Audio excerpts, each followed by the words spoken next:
Thank you, Minna, and thank you everyone for being present here. So this is mainly regarding the matchmaking, which right now Minna and also Eva talked about.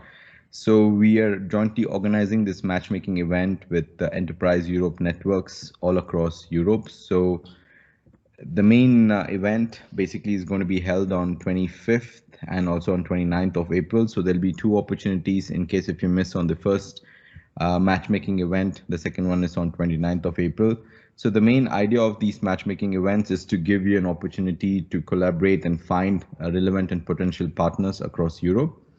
So here on 25th, basically you'll have an opportunity to not only listen in to Trinity and to hear out some of the success story and get some tips from the previously funded projects, but also you'll have an opportunity to find potential partners. So I think many of you who are basically attended some similar virtual events or physical events. So this will be done on B2B matchmaking tool, which you might be familiar with. So you just have to create your profile on that. So, and then say what are the keywords which you're looking for potential partners.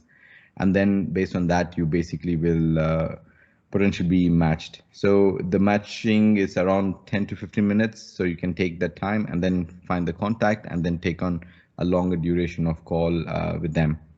And initially, the matchmaking event will be held in Zoom for the first half an hour, and then you'll be migrating to the B2B matchmaking tool. So similarly, the same event will be replicated also on 29th of April. For those of you who missed out on the 25th of March, here's an opportunity for you to actually collaborate and find. Since the timeline is until July, so you'll have enough opportunity to really find potential matchmaking companies itself. So any questions, anything, just let me know right now, and more information will be made available on the Trinity website end of this week. And also we'll try to disseminate across social media this week.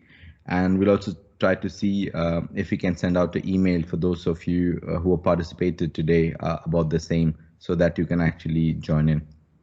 So that's it from me, Mina, and thank you so much.